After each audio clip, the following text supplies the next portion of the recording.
Well, hello, everyone. Welcome to the latest version of Legal Answers Just for Real Estate.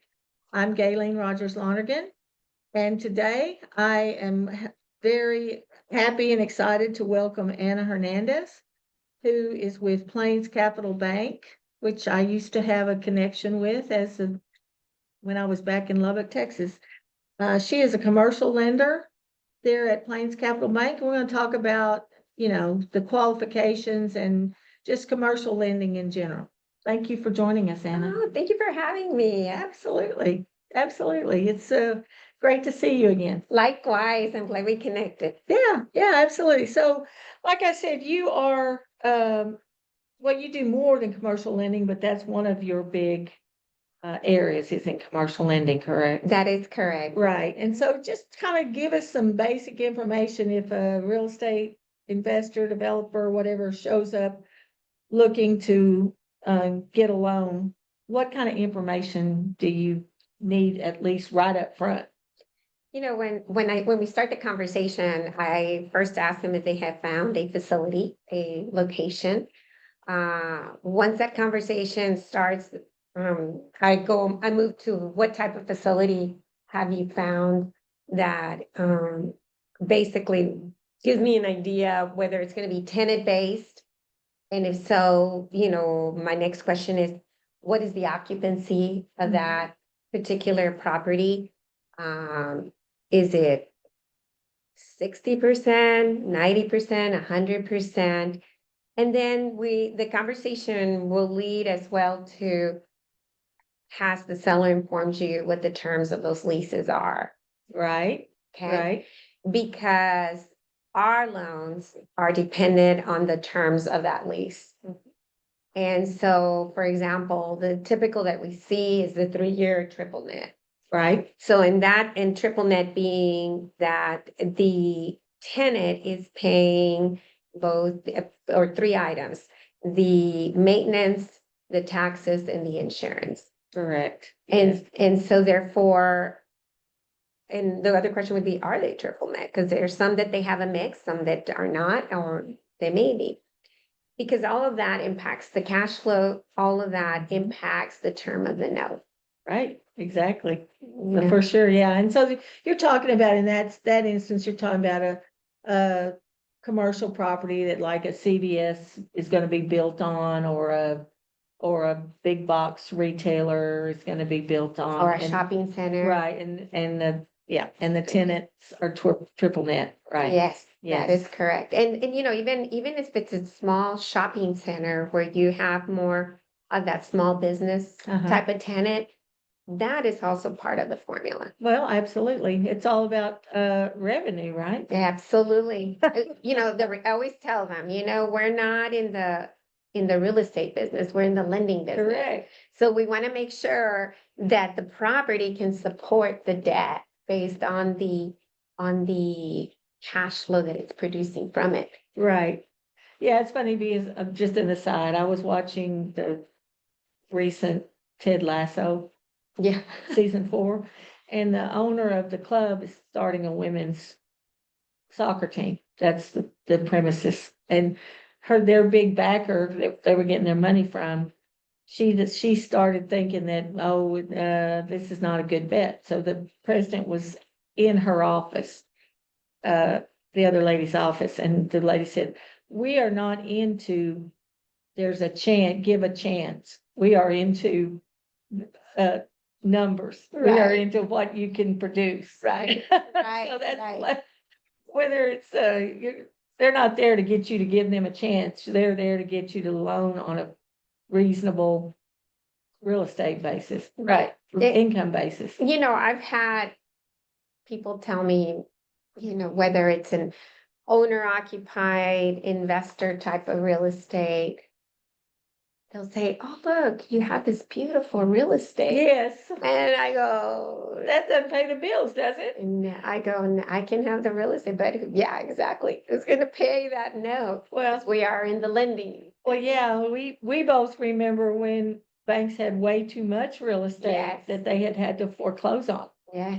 Yeah, and that's not a good thing. It's not a good thing at all. So as we go through the process, you're trying to help the borrower, who's also gonna be the investor, uh, succeed, because we want them to succeed in this property.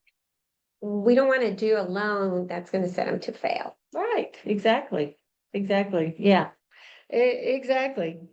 Well, so, I mean, the main thing I get from that is that they need to be prepared with their information and their numbers before they come talk to you. Yes, in essence, finding a facility is important.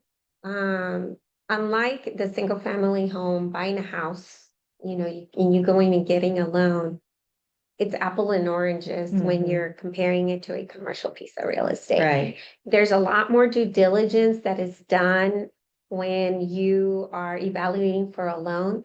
And as we are doing that evaluation, the person or the investor, the borrower, should be doing that same evaluation on their side correct, to determine if that real estate is worthy of purchasing and investing into it.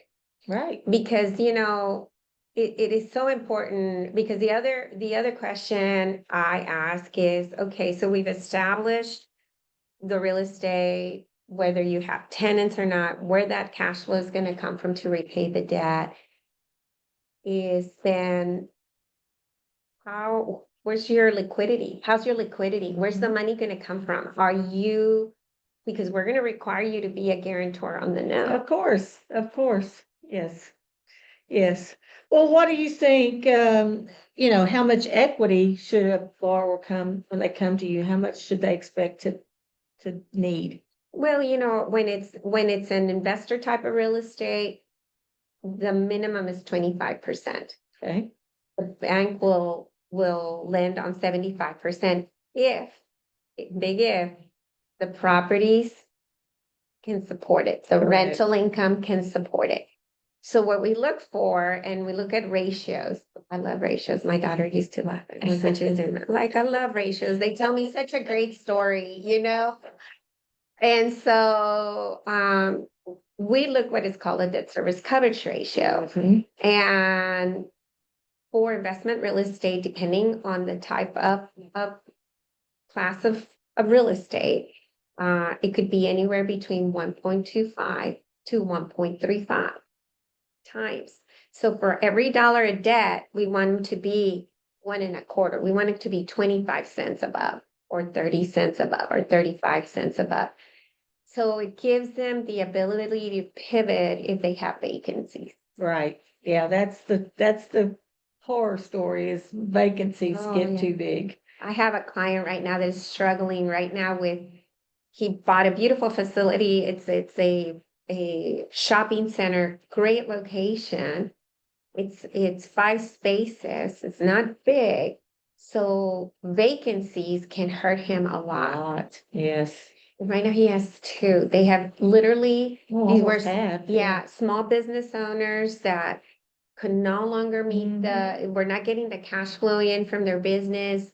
And they literally overnight left. Yeah, I'm seeing a lot of that. I get a lot of calls from those type of small business clients to help evaluate their lease and what are their options. I'm getting a lot more of that kind of business Yes, than I have seen in many years. because as you know, a lot of these lease agreements are more landlord Oh, median. well, of course, yeah, of course, I tell them from the beginning, they're all gonna be slanted towards the landlord. But Yeah. it's just a question of what, and 99% of them or more require guarantee. So that, that limits the tenant's options about what they can do. Exactly. And a lot of them are excited to get into it. A lot of these tenants, and they don't consult an attorney to Right, review it. I know it's it's false economy, Yeah. big time false economy.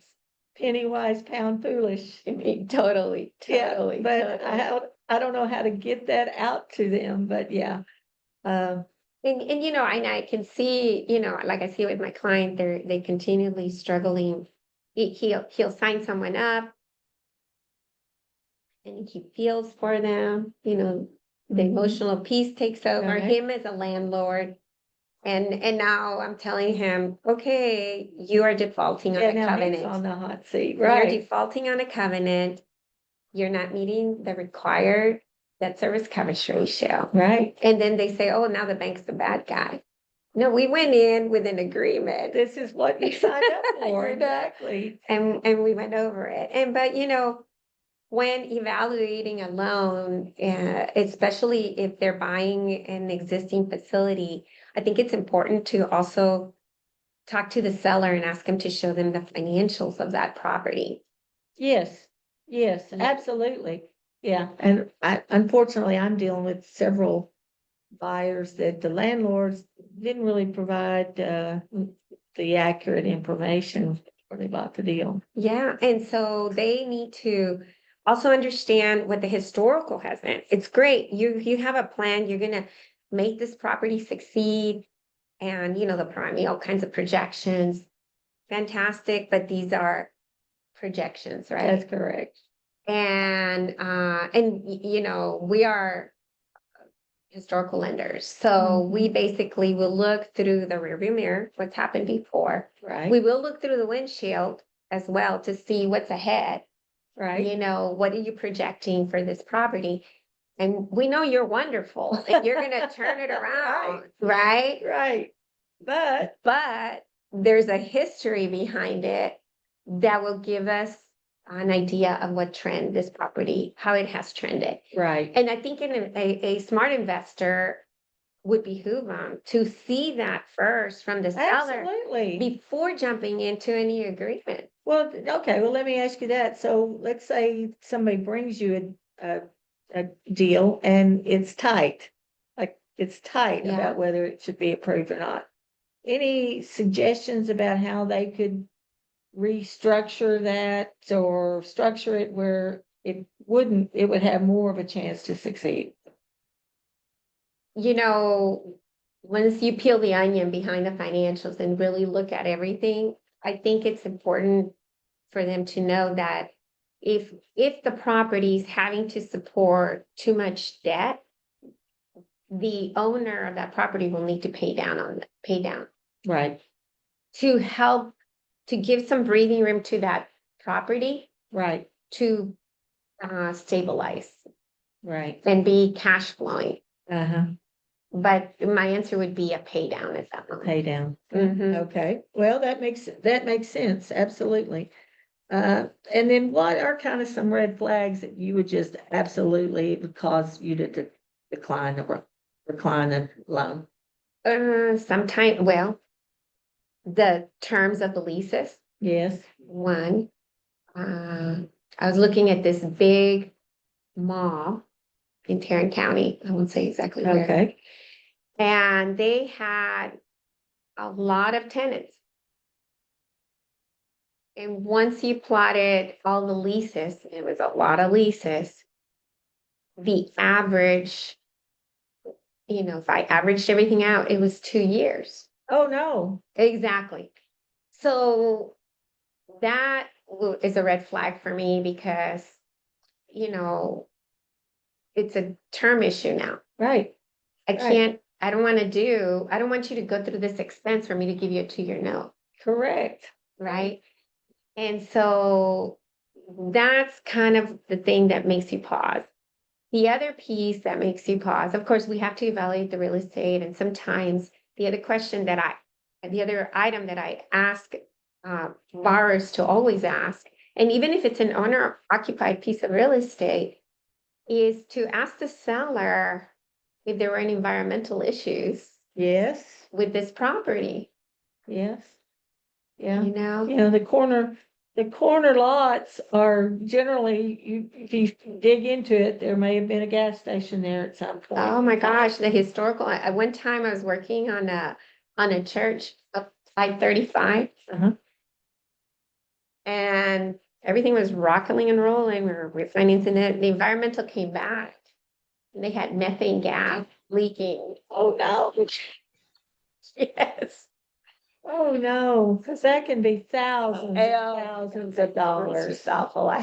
We just awful Yeah. for the church and being a nonprofit, Oh, but yeah, that's just what you want, a And church even- that has leaking you know, you're methane going to church gas. and it's leaking methane gas, but, you know, through the walls, through the cracks, because Oh. it was underground. So I think they need to be cognizant, but from a lending perspective, the other piece is the question we have is, okay, the liquidity, the guarantor strength. Guarantor strength is important. How much contingent debt do they have? Now, contingent debt means that are they personally guaranteeing a lot of debt themselves? And then we compare it to the amount of liquidity Right, that if something went wrong with that debt and they're the guarantor, are they going to be able to respond right, with their Right. liquidity? And if it's not, if there's weakness in the guarantor strength and there's weakness, it's tight on the cash flow, most likely we will Will not not move forward. move forward. Yeah, I Yeah. mean, there's other alternatives that I'll look at. If it's owner occupied, if I can't take them through a conventional route, I'll look at an SBA opportunity, Right. you know, because Yes, 'cause SBA. you do SBA lending, you Yes. personally do SBA lending Yes. as well. Yeah, so there's other ways that we could, you know, it's like grabbing the Rubik's Cube and you're trying to make sure it fits, you know, Right. the right colors on there. Right. So it's a win-win. Well, just kind of describe a little bit about that SBA lending process. The SBA lending process, it's important to note that anybody that, hey, first of all, anybody that has in your company, in your entity, a 20% ownership will be required to guarantee. Okay. Okay, That's number one. Number two, SBA has gone through a lot of changes through this new administration, so it is required for them to be US citizens. okay, Okay. And it is a bit of a process, you know, a lot more due diligence. Where on a conventional loan, I will look at the company prepared financials. right, We still look at those under an SBA, but more closely is looked at the tax returns. So it leads me to say okay. CPAs love to save their customers, their clients' Yes, money. it's a double-edged sword there. Yes. It's a double-edged sword there. Exactly. And then they'll make the tax return look like they can't afford anything. Right, exactly.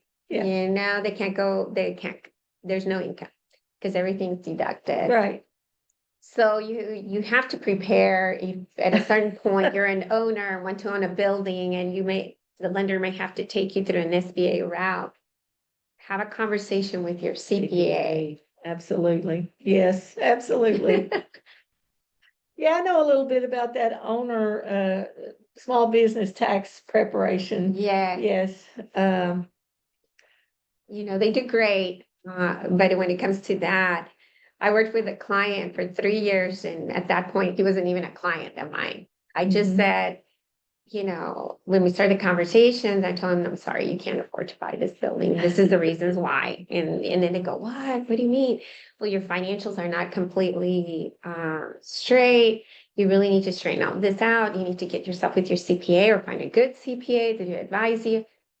And I remember he would call me, can you come over? And I would go. And then he says, are we there yet? Yeah, because I would explain to him, it's like your report card, right. you know?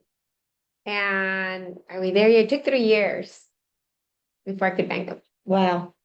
Well, It's a process. you know, a CPA is kind of like a lawyer. It's important that you have a Agree. CPA that knows your type of business, that knows if it's real estate, if it's whatever it is. It's important, you know, CPAs are just like lawyers. There's all different, you know, types of work to be done. And if they're not a small business or real estate, you know, acquainted CPA, they're not gonna be help advising you properly. If That's they're like, just a tax That's right, prepared, if they're a tax CPA, prepared. and they're not gonna You know. advise you properly for your well, business. that's what I tell people. I could never advise you about your traffic ticket, your divorce, or any of that because I don't do that. Right, right. And CPAs are the same way. And people, a lot of times people don't realize that. I try to steer when clients come in, new clients starting a business. I have a few, you know, that I can refer to them that I knows how to do their Right. taxes right. But sometimes you have to go through some trial and error, I guess, but, Yeah, and that, and a lot of business owners, I tell them, good attorney on your back, CPA, and build a relationship with the bank because that's another critical that's piece. correct. If the banker knows you, then understands you, a banker is your partner, That's right. Yeah, you need So- a team for sure. Yeah. I just, having been in business for 26 years myself, I certainly understand that. I mean, I would be lost without my team. Yeah, yeah. And they wonder how long is the process, just to give you an idea. I said, if everything goes, if you provide me with all the information I need, and it's a smooth process, Mhm. that everything you answered on a timely basis, from the time I get the financials from start to finish to the end is 6 weeks. Appraisals are taking 3 to 4 weeks right now. Environmentals take about 2 weeks. Because those things are required by FIREA guidelines on at least the appraisals, and we require the environmentals for every And commercial that's if piece of real they estate. and that's if they get you everything. quickly, Exactly. Everything that you need quickly. Yes. And how many times does that really happen? It's a small percentage. Yeah, That's right. and then they want everything yesterday. Yes, well, Yeah. we experience similar things like that all the time, well, did you give me this and this yet? And, well, no, but can't you just go ahead and, no, I wouldn't be advising you properly if I didn't have all the information. That's right. That's right. I tell him I go in as your doctor. You tell me every pain, everything that's happening, because then I'm gonna go like your lawyer to represent you in low committee. Well, the other thing is. I gotta if they tell a don't tell you story. Every pain, this is what I find, if they don't tell me everything, I'm always gonna find out. Exactly. It's not that it's not gonna, I'm not gonna Exactly. know. It's just when am I gonna know? Because I'll do enough diligence that it's like, oh, wait, what's going on right here? Oh, they failed to mention that. And that just wastes everyone's time. And that's the thing that we don't want to. We want to do the most we can upfront and due diligence and have that conversations. I took a journalism class in college. Oh, Okay. And one thing I learned there was, how to ask the The same right question, question. same Mhm. question. They don't not answer you, but in different ways, right? correct.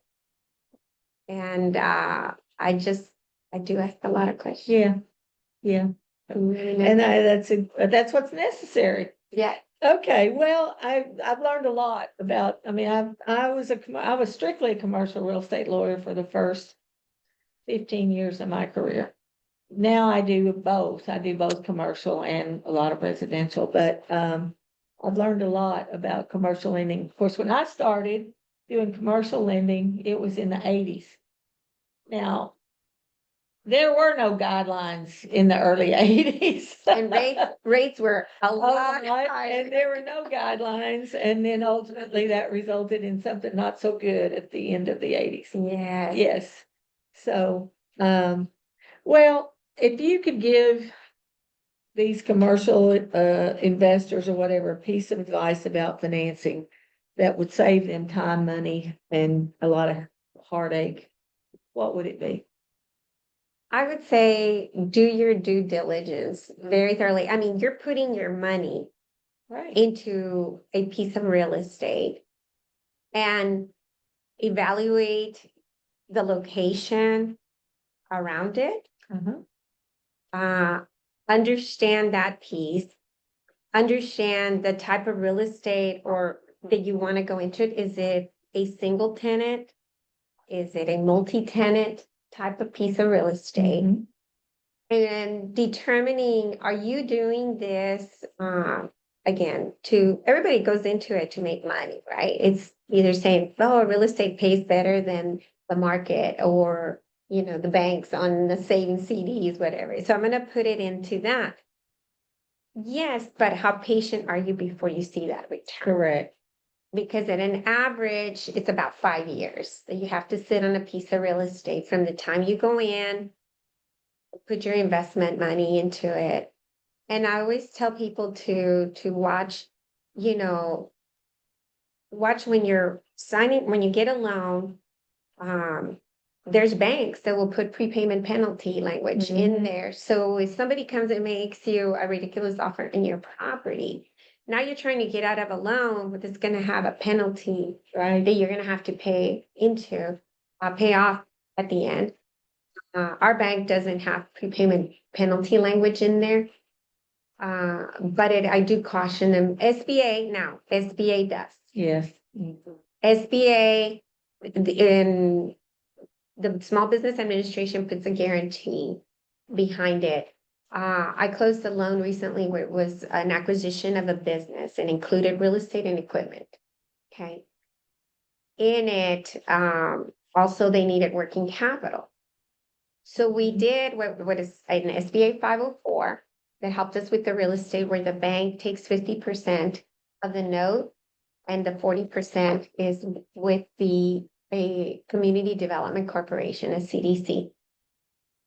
And then the other piece of the structure, because there was about $3 million worth of blue sky, the goodwill that they priced on this business, we couldn't do it through the SBA 504. We had to get creative and incorporate it into a 7A SBA Yeah, piece.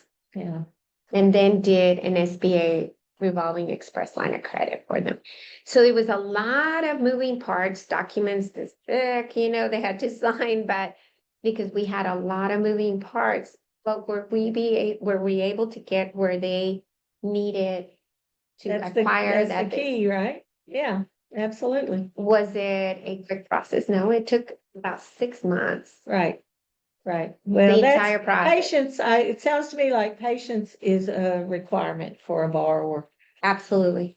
Absolutely. and, diligence, patience and diligence. And through the process, I kept saying, make sure you have representation. You Right. have representation because the seller had representation and they were throwing all these Oh, documents yeah. in and they said, can you review them? I am Oh, not an no. attorney. Yeah, and no, No, that's a I am totally not an different. attorney. I said, you need legal advice. Yeah, I don't know. People just don't like to pay us. I don't know exactly what I that's all know. about, but Yeah, and they ended up listening. They got an attorney firm and realized that the agreement that the seller's attorney was presenting was very one-sided. yes, yes. Yeah, and so Saved them it a would ton. exactly by having that attorney. Absolutely. Well, and I really appreciate this has been very informative.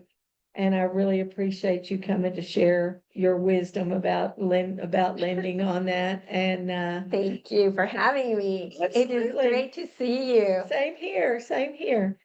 All right, well, that's going to wrap it up for today, and we will see you all next time on Legal Answers Just for Real Estate.